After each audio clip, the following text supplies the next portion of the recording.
ඇමරිකාවේ හූස්ටන් වල එක්තරා ළමා ඇකඩමියක් අපූරු සංකල්පයක් ක්‍රියාත්මක කරනවා. ඔවුන් මේ දේ කරන්නේ පුංචි දරුවන්ගේ ආකල්ප කොයි වගේද කියලා බලන්න. මේ ඇකඩමිය විසින් දරුවන් කිහිපයක් ළමා උද්‍යානයකට එක්කරගෙන යනවා. දරුවන්ගේ දෙමාපියන්ට කලින් දැනුවත් කරලා තියෙනවා ඩොලර් 1ක මුදලක් දරුවන්ට ලබා දෙන්න කියලා. ඒ නිසා හැම දරුවෙක් ළඟම මුදල් තිබුණා. ළමා උද්‍යානයේ කාලය ගත කරන අතර හැම දරුවෙක්ම අයිස්ක්‍රීම් විකුණන රථයක් ළඟට දුවගෙන ගියේ නිරායාසයෙන්ම. දරුවන් ළඟ මුදල් තියෙනවා වගේම දරුවන්ට ආශාවක් ඇති වුණා අයිස්ක්‍රීම් කන්න. දැන් තමයි මේ ඇකඩමියට අවශ්‍ය කාරණය සිදුවෙන්නේ.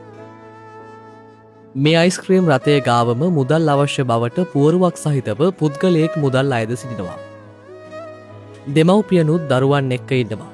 ගුරුවරුත් ඉන්නවා. හැම කෙනෙක්ගේම අවධානය තිබුණේ මේ දරුවන් කරන්නේ මොකක්ද කියන එක ගැන. අයිස්ක්‍රීම් කන්න ආසාවෙන් දුවගෙන ගිය පුංචි දරුවෝ අයිස්ක්‍රීම් රථය ළඟ නවතිනවා. අයිස්ක්‍රීම් ගන්නවද? සල්ලි පාරායිනේ ඉන්න පුද්ගලයාට දෙනවද?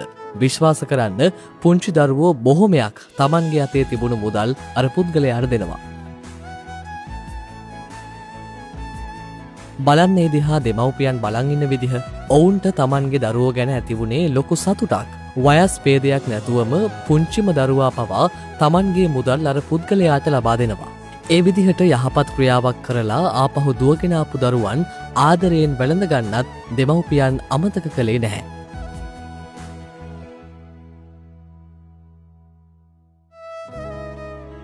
හැබැයි බලන්න මේ දරුවා මුදල් අතේ තියන් පොඩි වෙලාවක් කල්පනා කළා. පස්සේ ගිහින් අයිස්ක්‍රීම් මිලට ගන්නවා. ඇය මුදල් ඒ පුද්ගලයාට නොදෙන්න තීරණය කරලා.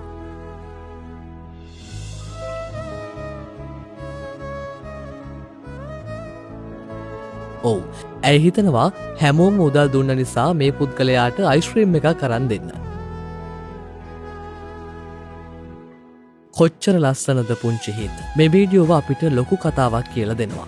ලස්සන පුංචි හිත් අයහපත් කරන්න එපා කියන එක.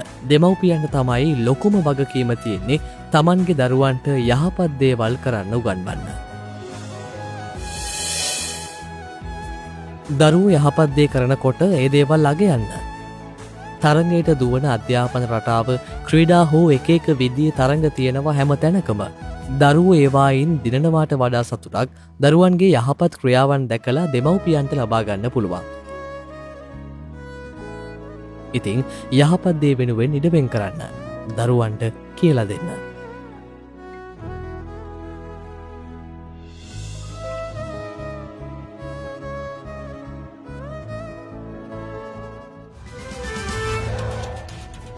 මෙවැනි වැදගත් පුවත් නැරඹීම සඳහා ශ්‍රද්ධා TV News Facebook පිටුවට ලයික් කරන්න.